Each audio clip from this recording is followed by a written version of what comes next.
My name is Kanekoa. I'm Uncle Don Lopez. My name is Vince Esquire. And so we comprise the band Kanekoa, of course, right? And we're all from Maui. I live in Lahaina, but I grew up in Kalului. Yeah. Okay. A broken string kind of thing. No, right. Anyway, We're gonna tell Allie.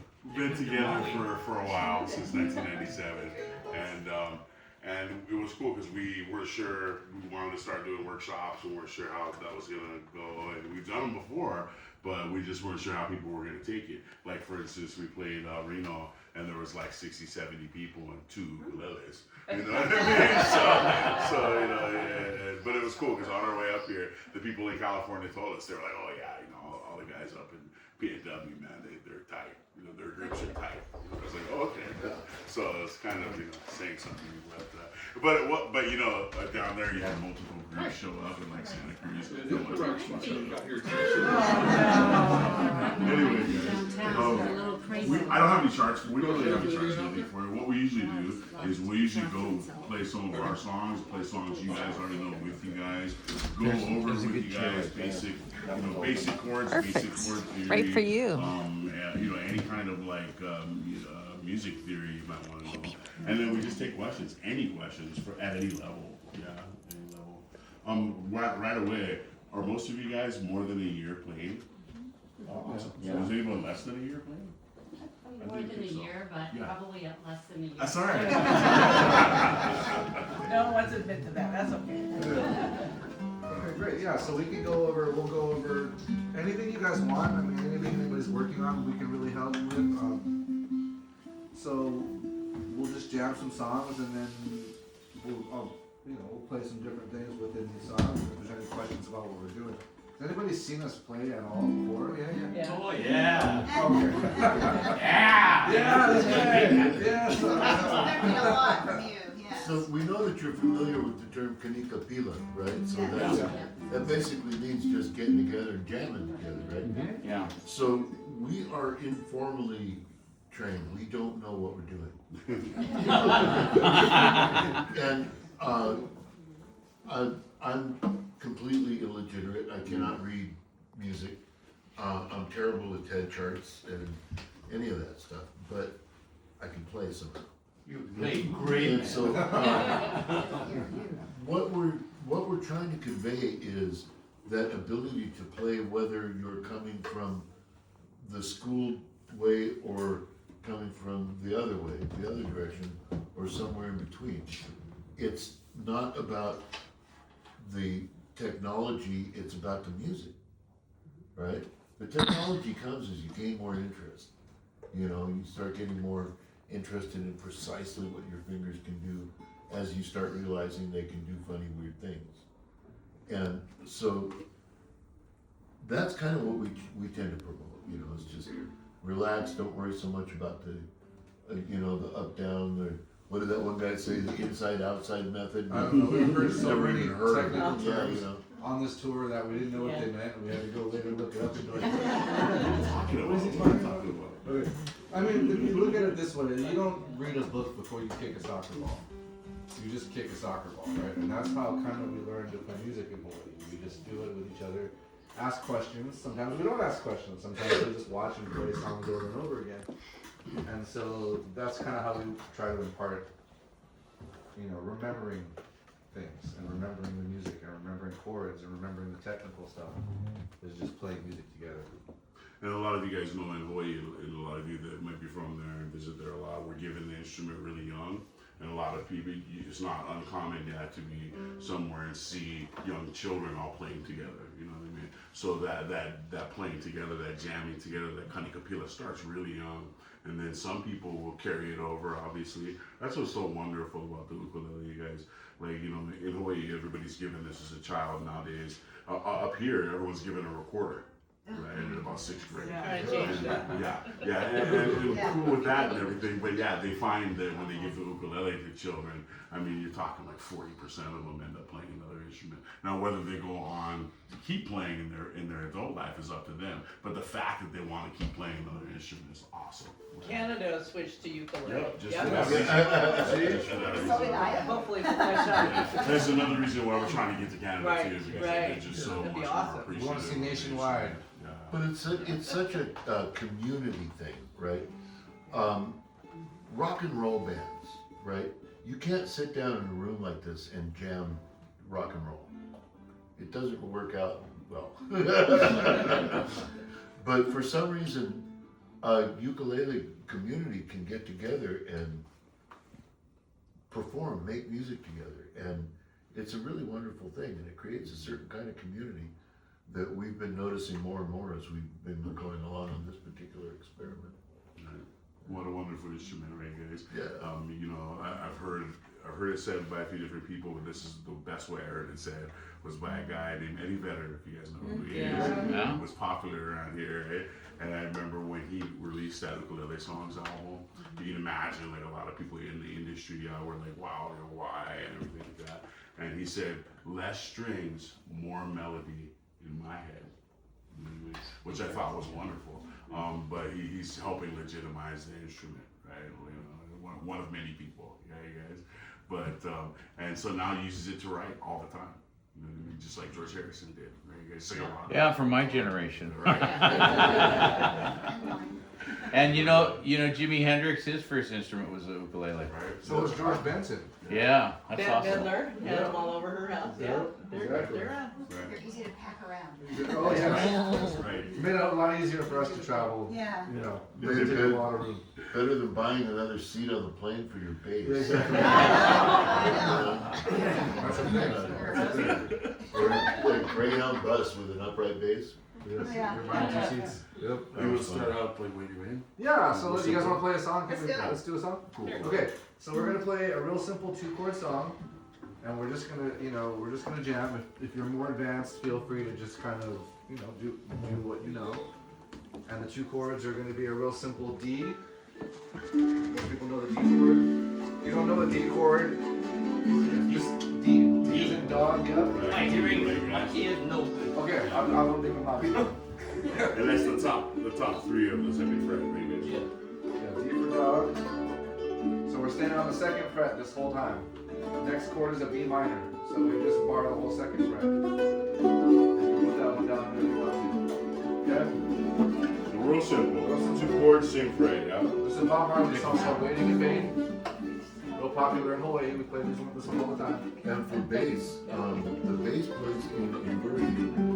When they go from the D to the B, I'm playing in G major.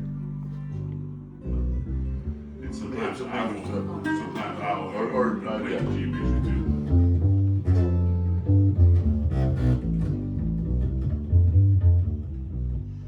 So you just proved you know what you're doing. It's come after like 50 years of assimilation. And people talking to me, and somewhere through the wool it went. So this is 2 bars of each chord, a real simple reggae kind of groove. And feel free to do what you know, play and just jam. And we'll all do some things. And if you want to play lead, I'll play some lead. And if there's any questions about anything we do after this, then we'll just kind of go over some stuff. Yeah. Real simple. You're just- Warm up. Gotta warm my hands. Yeah, they give you an idea, and a lot of you guys know this already, but just how easy and how much melody can be made off of 2 chords. Yeah, I mean, right? 2 chords is just wonderful. 3 chord, what does the saying? 3 chords and freedom, something like that. But yeah, you can so much can be made off 2 chords. So I always tell people, man, find that song that you really like, transpose that song, play as much as possible. And the thing about the bass playing in that inverted form is that it opens up a modal system for the melody. Without going into what modal is,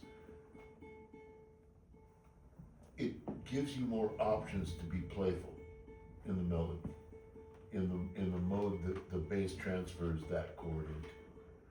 So when you start hearing what the bass is doing, feel free to play in a G major scale with a not a major 7, but a dominant 7. Okay, in the scale, if you're doing that. And you'll find that there's all kinds of weird, fun, and really beautiful melody choices. And it's what makes the melody of the song so beautiful against these 2 chords. Okay, 2 bars in each.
And so you can play that song in many different chords, and obviously you do that on the ukulele too. We're just kind of giving you an idea of how easy, right? How easy is just 2 chords on 1 fret, right? Is anybody at that point where they're trying to say either lead and pick and stuff like that, or even at a point where you're trying to make movable chords and different chord inversions?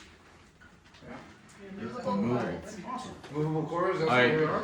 Like, yeah, I mean, I took the liberty to go ahead and play the D up here. There you go. Exactly. Just for a different sound. Cool. This is a good start, You can do the right? minor up here too.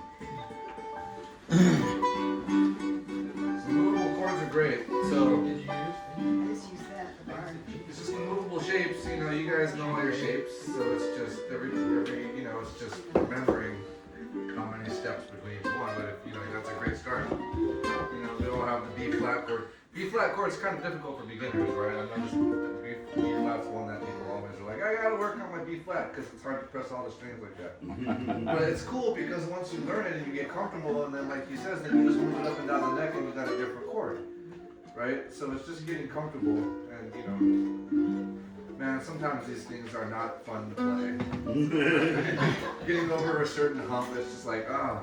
Well, but just tell them try it on a guitar. Yeah. Because it's way harder on a guitar with the other That's true. strings. Yeah, So it's so much easier on this. The math is bad. 6 strings, 5 fingers. Doesn't work. Doesn't work.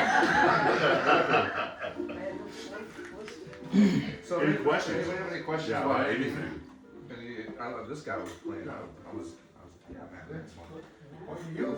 I had a question when you were playing the D chord. You were both like kind of just holding it with one finger, and are you just playing 3 when you're just strumming? Yeah. Is it only 3 then? Yeah, no, I'm barely coming up off of it.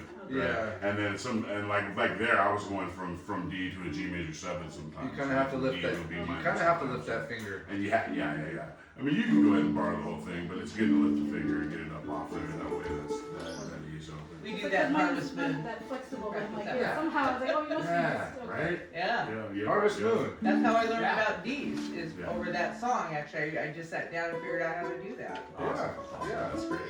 Yeah. That's cool. But you want that kind of efficiency, right, at times, like if you're up here, you want to be able to use where you're at to do different chord shapes Right. instead of going bump, bump, bump, because that takes the time Right. away. And the, and the interesting thing is they're all right next to each other, right? Yeah. Like for instance, we're playing D.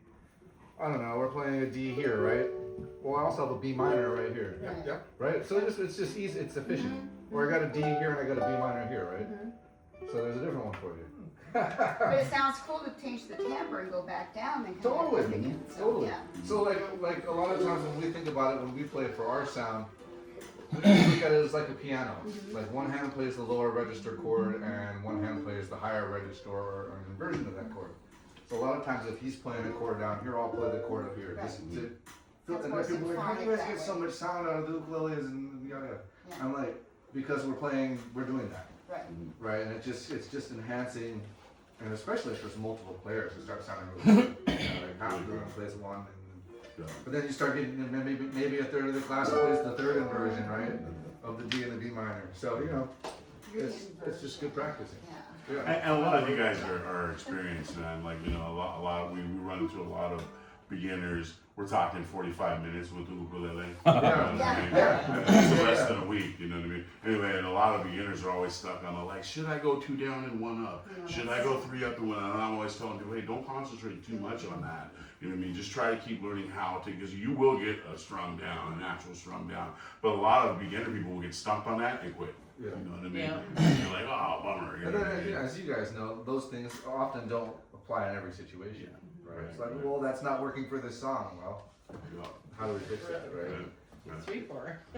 Right. Yeah. And I tell people too, like, try to find your natural rhythm, man. And if you can find a natural strum for yourself and try to keep working that, you will get better at strumming, and then you will be able to do any pattern. You know what I mean? But like with everything, practice. And by the way, Yeah, right? Exactly. Where's the magic button I can press just to bypass all that stuff? Man, I wish it existed. You So know? like when you guys are, like I'm a picker, Yeah. because I play other instruments. So I noticed that you have long fingernails on your picking hand and you have short on, yes. For the bass, yeah. Is that transferable? Well, I mean, Yes. it is to me because I'm doing it, Totally. but like it's hard if I'm trashing my nails because they're not doing, they used Yeah, to when they're younger, and so I'm like doing the fake stuff, but. Finger picking with fingernails, I developed from learning classical guitar. Yes, I took that as well. And I took exactly 4 music lessons in my life. And it was the technique of the right hand Yes. was the very essential first 4 lessons, right? And when I started working on that and started using my fingernails for things like Travis picking, for strumming, then I started doing flamenco stuff. And then I started playing bass, and I found that nobody plays bass with their fingernails. Nobody. And He's also got nails like box cutters, by the way. No, I like that. yeah, I'm looking at My one nails, right I here. couldn't do know. that. My nails are like, I don't even have them. So what I do is they're like super flexible. Not They looking don't at go that like like, wow, that. how do you do that? Because mine are like, I, Yeah, it's it's- papery now. I eat a lot of horse. No. I'll do it. They've always been insanely hard. Yeah. And I wish mine could do that. I did. One time we were at a gig and Vince needed to open one of those bubble packages for the battery, Yeah. and he couldn't get it open. He had a little tool and he couldn't get it open. I went, here, give it to me. He goes, oh yeah, right, sure. And I went, just holy. Wow. There's a lot of practice, but the thing about learning how to do stuff, you can take a very technical approach to it and learn a lot. But if you're not careful, you'll lose the heart. And an easy way to learn, even if you're a technical player, and a great way to learn, is to listen to the stuff that you absolutely adore. The stuff that you love, that you know that melody in your heart, in your head, you can sing it in the middle of the woods with nobody there, and you know you're on key. Because it's in you, right? I'm sure each of us has at least 1 or 2 of those. Learn those. Don't, I mean, I did the thing for a little bit where I was, Dinah, is there anyone fine? No.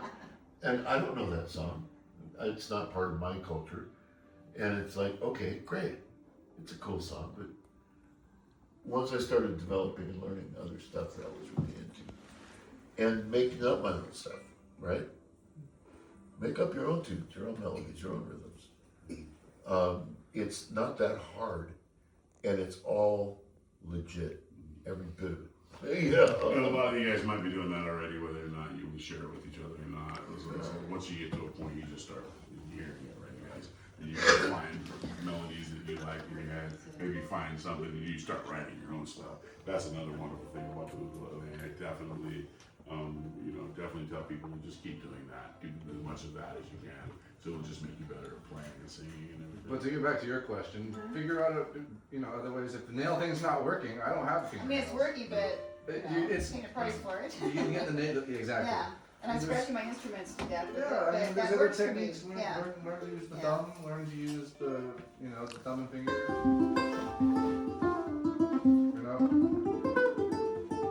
my god. I put it with my index so Yeah. much I tear this one all the time after Yeah. about six performances, and so I have to put an acrylic on, you know what I Yeah. mean, especially if we're on the road, you know what I mean, and it's just how I strum, and so it's always the one finger, so I always have to watch, even if I grow it out, it might not like his, so it'll snap, you know what I mean, but still, it's still good to do it too. Yeah, and mine get hung up when I'm doing slap bass, right? I'm starting to learn slap bass technique, and I find that doing like reverse slap, I'm getting hung up, and I'm not getting it. So I'm having to sit there, watch cartoons, drink a cup of coffee, and do this for a couple hours, you know? Let's hear some of that slap bass. Slap bass? You ready to play slap bass? On Okay. the ukulele, yeah, man. What key? Give me what key do you like? Oh, we could do, the Marvin too. Yeah, you wanna do that? Yeah, let's do that, that's it. And you guys can play along with this. It's Key of D. Okay, so D key chords are these are a little more advanced chords, but not too bad. The whole song's 4 chords. We got the D chord, same 2 chords we did before. D, B minor. Third chord is E minor. Fourth chord is an A major chord. We got D, B minor, E minor, A major. How's that sound? And then down gets stop. It's kind of funky.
great job. It's great. It's perfect. Yeah, funky bass.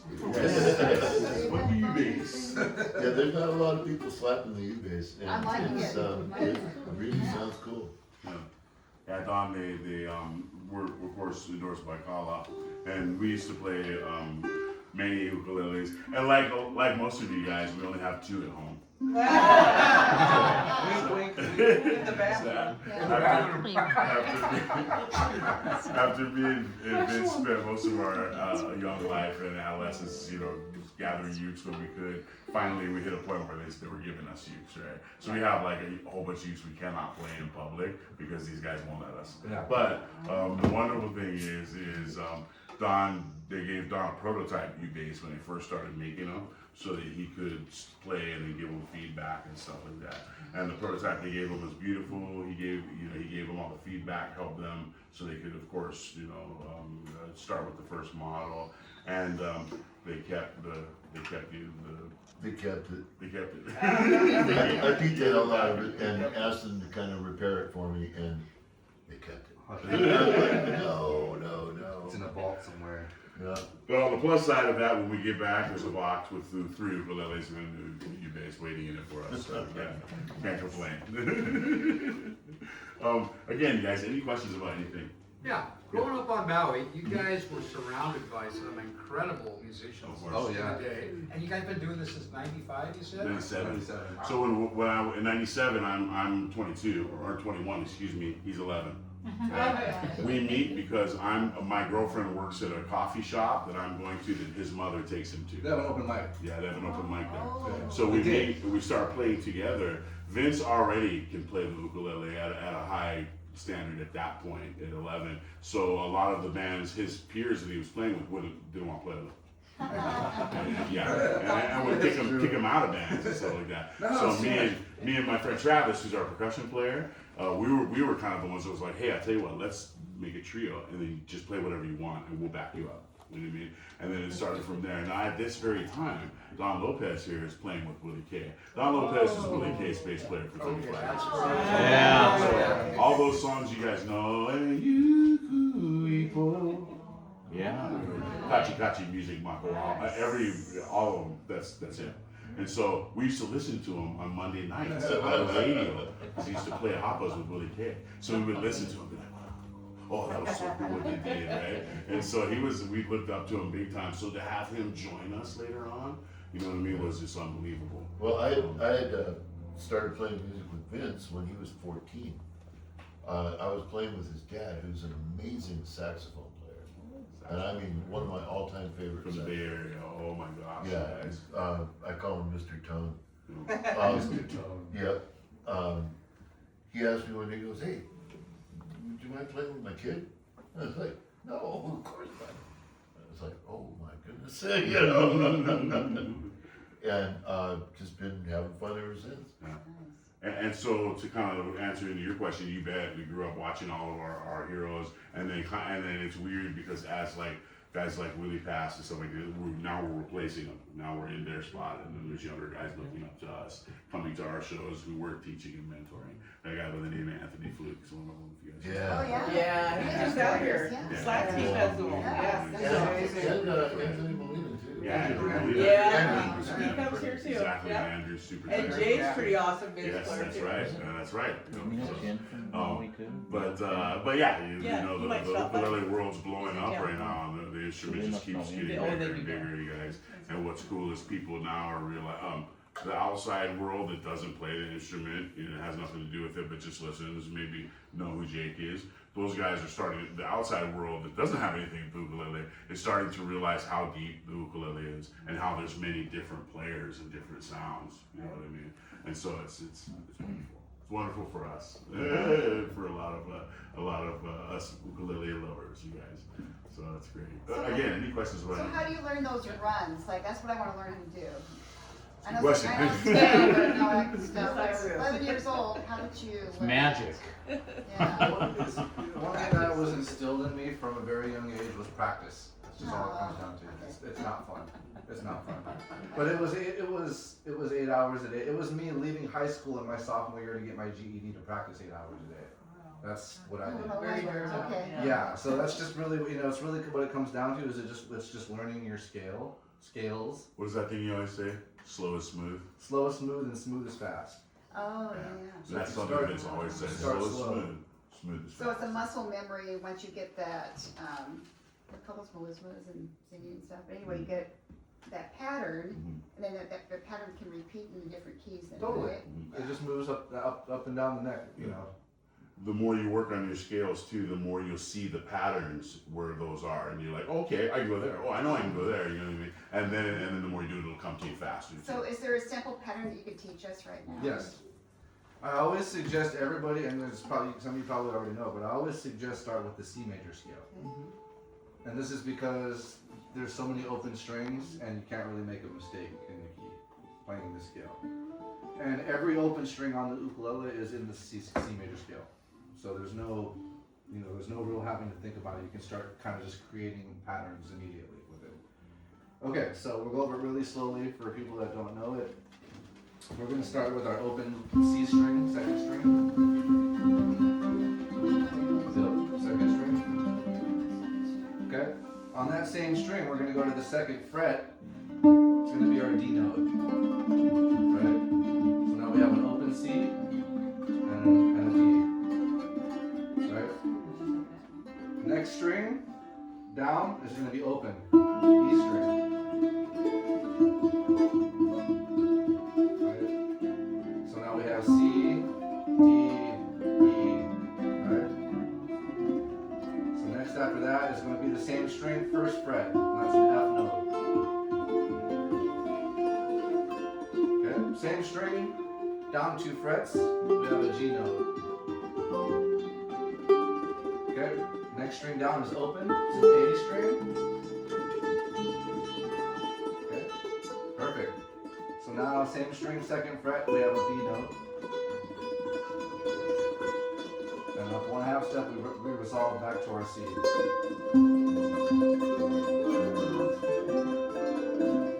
So it's like the Sound of Music, right? What is that? It's that thing. That's basically what it is.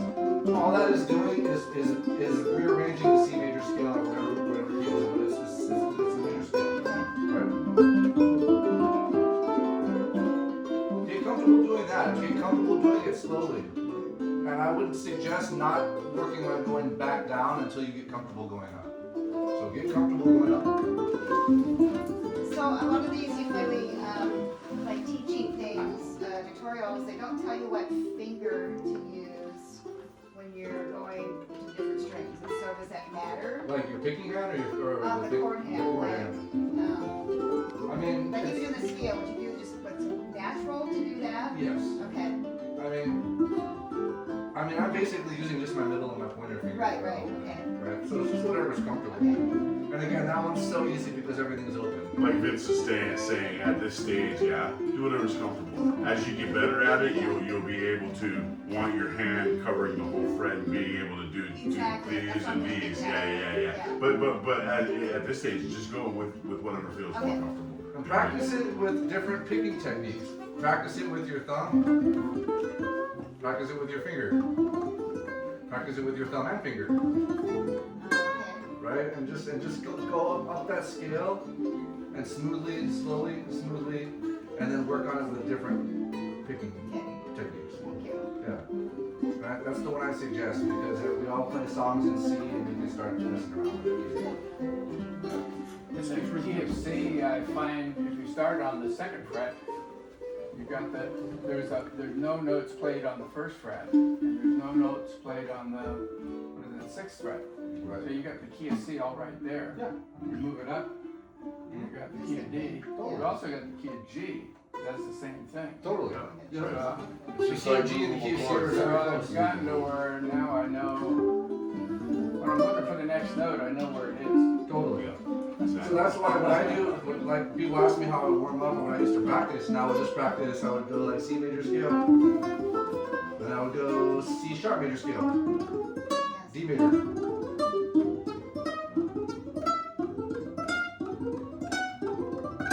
Major scales all the way up, every key, right?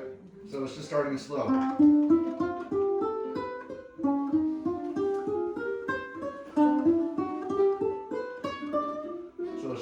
practicing that scale in every key all the way up, right? Let's start with the C. 8 hours, you said, okay. It was obsessive. Like, Oh, it yeah, was, it worked for you, so, you know. Yeah. And so that's really, it's just, you know, what you put into it is what you get out of it. Okay. Yeah.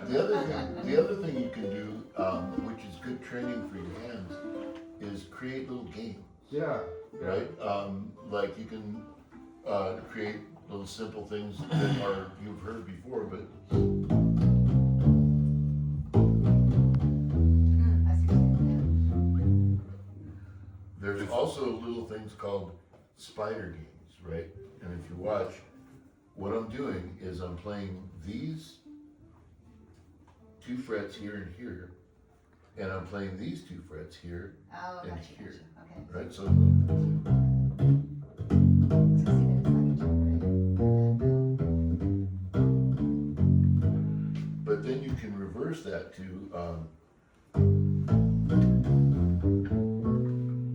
right? So these are just little games that you can play with yourself. And start in the C scale. Start in the C scale.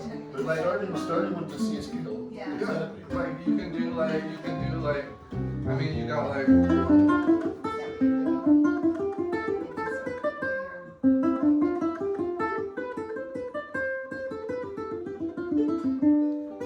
yeah, I don't have to load you on this one, but you just play, like you said, you just make up little patterns. But there's no right or wrong. Yeah, out of some of Because those. you're just trying to find fluidity Right, within, right. within your thing. Yes. And then obviously, what you guys see, Vince has been doing this since he was 11, right? And then it's just been getting better and better and better. So here we are all these years later. We'll all 3 of us will be playing. The 2 of them will do stuff I've still never heard. And how would I do that? You know what I mean? But that's the wonderful thing about music, right? That's the wonderful, wonderful magic about music. And then nobody likes to practice the scales, but when you get them ingrained from playing it so much, and you can just play whatever you think, that's the gift that you get back at the end of the race of the journey. You can just play. You know, this is no. I don't think about this. I think about pathways from A to B. Like how can I, you know, get from this position to this position to this position, or this place to this place, or there's no thinking about the scale anymore, and that just comes from.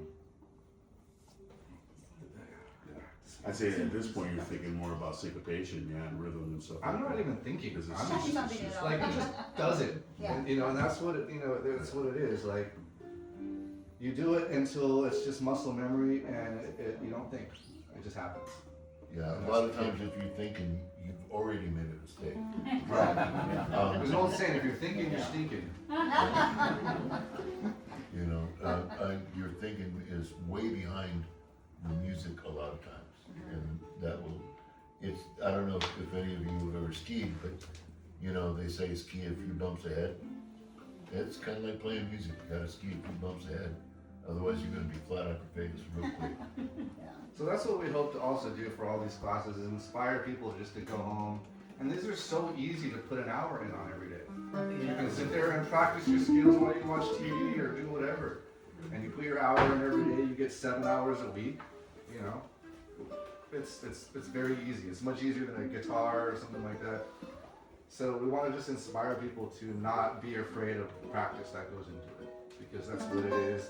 And it's rewarding when you break through a plateau or something. Yeah. You're like, wow, I can't believe I just did that. Okay, what's the next thing? You get excited for the next thing. So Or that you'll should see be it the, again too. the inspiration to practice should be like, oh, what's the next thing? What's the next thing? What's the next thing? So you were mentioning Honolulu Moon or Kokee maybe? You guys have wanna some what? stuff we could do with Yeah, that? you guys want to do Honolulu Moon or you want to do You Which one? want to see Hollywood? Kokee might, well, I'm just thinking a lot of them were kind of paper dependent. There's only a couple chords in Kokee. Okay. Maybe Yeah, that's maybe cool we could too. have something there. Yeah. We play it a lot, but it'd be nice maybe we could add some color to it. In Kokee? Yeah. Yeah, Yeah. What key do you guys play in? a couple of different keys, A or G, I think. I don't G? know. G's G, I fine. think. G, I think. Yeah, G's good. Good read the words up too.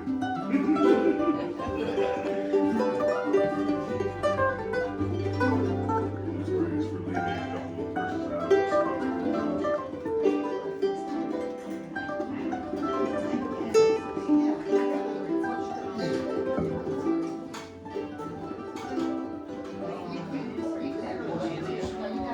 Oh, thank you, I appreciate Ah, it. look at that, that's good. Yes, thank you. Ah, really. Sometimes we make words out altogether. Okay, you guys ready? Yeah. What tempo? Faster tempo? We play it Whatever slower than you most, want. but that's just us. What's right? He's in the G, Yeah. yeah, probably about 110, 120, so it's not a real fast one. We don't have to go fast. Okay.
That was A little bit I like different the on phrase. that. Thank you, You guys put a hard stop in there, almost like Ka'u Crater. Yeah. Never done that way. Yeah. That's great. Yeah, sorry, we're just so used to doing that. But I like that. It was Yeah, good. yeah. Yeah, anything you can help to change the flavor of just, you know, the stops or. Of course, really. Yeah. Of course. It's Sorry, I left the verse out too. It's okay. It's your- We're all special back here, just trying to absorb everything we can. No, Oh, it's right. everything too. Let's play Frank Hewitt for him. Because everybody can play. All these guys know that those chords. We'll do another Hawaiian song with you There guys. you go. Thank you so much, sir. This is just C, F, and G7. Yeah. It's got a C, Right. quick C and F change, but Yeah. that's only 3 chords. And you guys can get this earlier. It was C, what was the other chord? F, F. Yeah. And then and then G7. there's a G7 out of the 3rd time around. Very simple. Yeah. What's the name of the We'll drop song? C and F back and forth, and then we'll drop into the G7 and come back to the C and F. So, yeah. It's called Aloha Kaleo o Kahimanu. And it's a song written by a guy named Frank Kalani Hewitt. And some of you guys might have heard of Frank Hewitt. He's from Oahu, and he wrote an album back in 1979 called Makala Pua'oe. Frank Hewitt. Jump on YouTube, Frank Hewitt, Makala Pua'oe. The whole album's awesome. You might be familiar with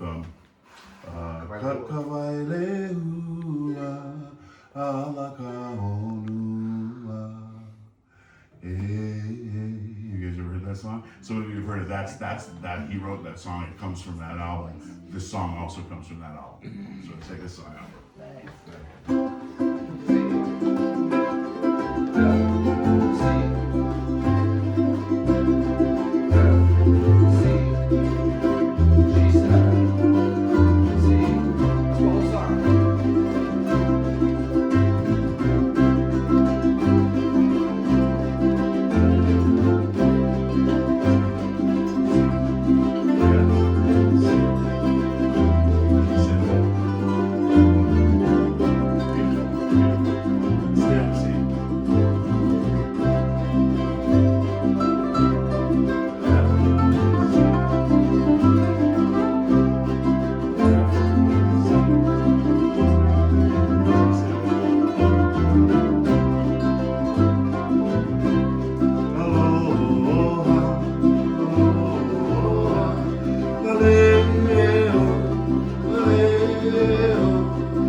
any questions about anything.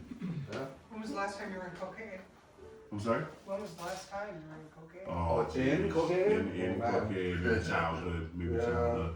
I'm from Maui, but I've only gone over to Molokai maybe like 3 times. You know what I mean? So unfortunately,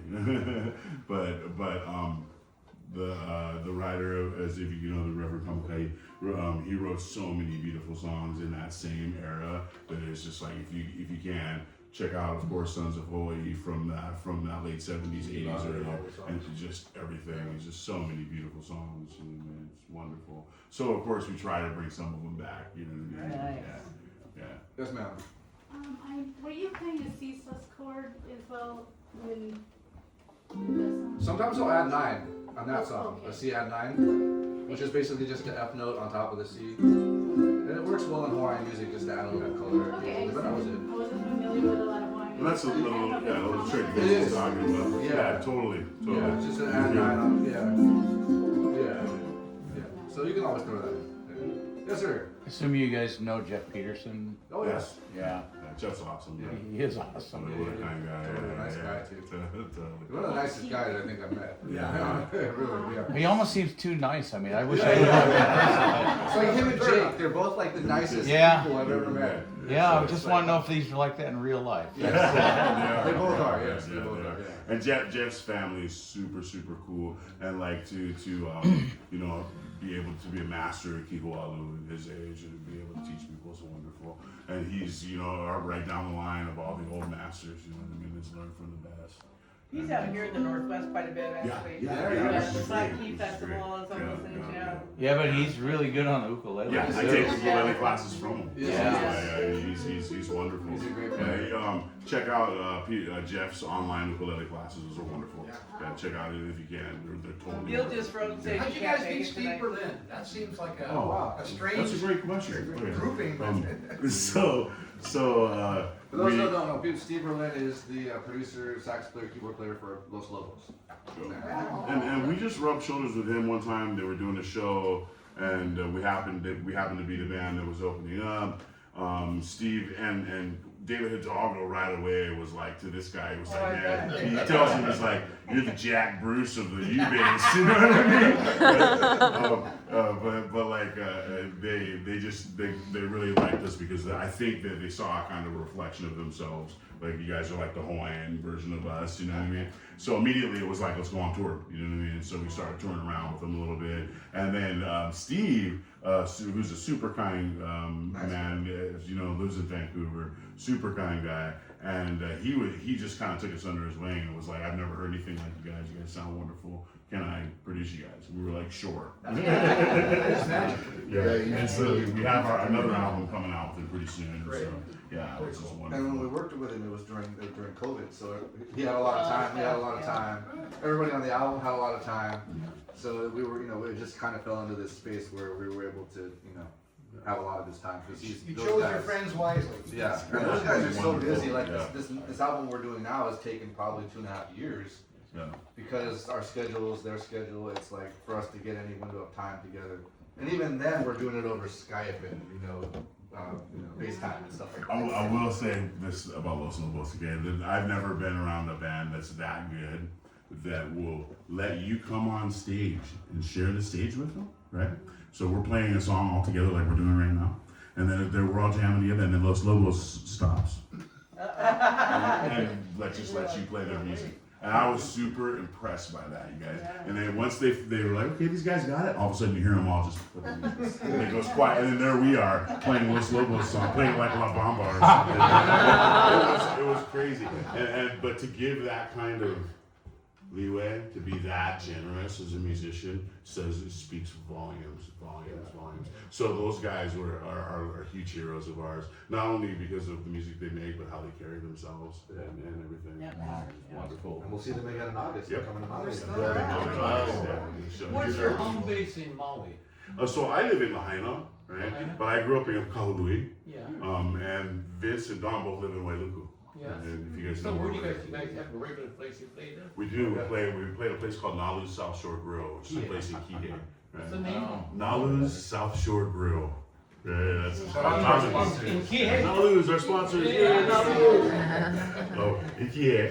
And I just missed you there last week. oh, I'm so sorry. Yeah, we were here. Yeah. And we do it. We've always done a regular Sunday there. And then as you go back further, we've all, of course, been working musicians. So played all different kind of places all over Maui. For a long time, our band played Paia because we were formed in Paia. So we played all the places in Paia. Once Charlie's, which was one of Paia's mainstay music venues, once that disappeared, it was like, oh no. And then Casanova's, which was one of Makoa's mainstay venues, disappeared too. So then it became all South Side, all West Side. There is no North Shore anymore. There's no country. And now with the fire happening, that wiped out all of. So all three of us were regularly gigging, in Kanekoa. And when that happened, everything was gone right away. And so then all of a sudden, all the musicians, you guys on Maui, all went to Kihei in Wailea and all tried to compete for the same work. Which was horrible, and it ended up making a lot of us fight with each other. So we decided to go on the road and on the internet. Yeah, we back home next week. decided to come here instead. Yeah. Well, thank you for doing that. Oh, no, totally. I mean, everybody You're else playing was noisy freaking bars, out. right? Nobody's listening to you because they're in a bar. Yeah. I like that. Everybody was freaking out during the COVID thing, so we decided to write an album. We wrote an album and we Perfect, started doing perfect. live streams. We were live streaming on our Facebook and all that stuff. So we kept moving, in progress. But we're actually going to be back in November, probably the second or third week in November, probably the second week. So if you guys know of any venues or any place here, that would be good for us. Yeah, I'll send you some. Yeah. I already talked to you about one Yes. earlier today. Yeah, we'll make that happen. So we're We're gonna gonna be bringing the full band, and it's a very different experience. Yeah, Yes. Well, September we'll be back. We'll be at the Triple Door. Where? September 27th. September 27th, Triple Door. You should try Yeah, I'll to put it play there. there. Check it out. No. Yeah, you should play that. At the Edmonds, what's the name of that? Edmonds Waterfront. Everyone's Peterson. Jeff Peterson. They're set up for the art too, but that's a big band. Yeah, that's Very They're clear. not waterfront center. You guys try the Edmond Arts Center? We played there. Play there. Oh, you played there? Yeah, we're gonna play there again. No, we're not there. Oh, we're not Triple there. Door. Let's just Triple Door. Triple Door's good. Because we played like Edmonds, we played Fashion Island, we played quite a few different places around, and we just keep trying to go back and nail those places. Last time we were in Ballard, we played a bar, unfortunately. Well, it was cool. Yeah, We that's played what we saw Tractor. you Yeah, guys. exactly. Tractor Tavern. And we didn't think that many people were gonna come, and bam. So we just okay. Well, obviously we gotta keep coming Yeah, back. we were two of them. Yeah. Awesome. Uh-oh. We like dancing with them. Oh, there you go. Oh, baby, Yeah, you need a dance floor. You guys need to come to Hawaii and play a night on Mo. Oh, we've Oh done man, it. we've We done have it. played there 3 times. Yeah, I played it a few Yeah. times. We've headlined our own night on it. We opened for Los Lobos at Idaho. Yeah. And then Billy Kirchman, because we're Come tight with come back Billy. next May, I'll see Yeah, you. right on. We will. Yeah, we opened for Billy, Yeah. Billy Strings. Yeah. So Wow. So we've opened up for quite a few of them over there, and then we'll probably get back in. Like they want us to do a thing with Jerry Garcia band in September, but we'll see how that goes. But we're trying to actively go over there and play with them all the time too. And we Billy did King it, was here a couple months before he passed. Yeah, I know. Yeah. Yeah, Center. Steve and I went to his workshop, and I thought he doesn't teach, but we went anyway. Yeah. And, I'm sorry, I don't teach. But he basically, it was a wonderful time for anyone that went there, just to jam. He just wanted to jam with us. His brother was there. It blows us away how well known he was to everybody in the Oh, yeah. world. We didn't. I mean, a lot of people know who the K is, and they get on the West Coast and stuff too. But like, we've been places in the East Coast and stuff, and in Boston and stuff, where people would walk up to this guy and they're like, "Uncle Tom Lopez," you know what I mean? An autograph, and you would never expect. And other people are looking at him like, "Who's that guy?" You know what I mean? But if you know Willie K, you love that music. I saw him at the Blue Note, and when it was kind of, should I say, the adult version. He's a different animal. He was awesome. Yeah. He was awesome. That's him, right? You know, I've heard seen some Willie stories. in a lot of different guys. Yeah, that's a different side of it. It's awesome. That voice of his is just. Yeah, right. I mean, I remember days where we were headliners at a reggae show, and Willie came out and opened with Jimi Hendrix's Wow. Star Spangled He's got, Banner. he's got a good job with that. And then we went into heavy metal. Yeah. Yeah, and then we played at a rock show, and he played nothing but spiritual reggae, and, you know, it's just like, at times I called him the anti-child, right? But it was, he had a way of doing it where, even though it was in your face, and it was, right, you were still sitting there going, okay, I'm buying this somehow. I'm in, you know, I'm in 100%, you know, and you'd see people out in the audience going crazy. He used to say, or one of the things he said was, I always know when there's a tourist in Maui, because they use their turn signal. That's true. But yeah, but kind of to answer your question again, all of the John Cruz and a lot of those people are all our super good friends. You know what I mean? It's good to be able to make music side by side with all these people, and then for Hawaiian music to now become way more prolific throughout all of America. As you guys know, Hawaiian music's always been there, but it wasn't really part of even the culture altogether. Is now so much more part of the face of modern America. That now the music is everywhere. With which the is wonderful. ukulele, especially if we had a Hawaiian leader to start out. Yeah. So we go back to Hawaii every year to pick up new songs Yeah. and learn some techniques. Yeah. You guys ready for some food and a little Yeah. break before Yeah, you do a sure, workshop? We'll do, Okay. yeah. Do the We'll do show, a concert sure. for us, yeah. Thank you so much, you guys. Thank you. Yeah. Mahalo, guys.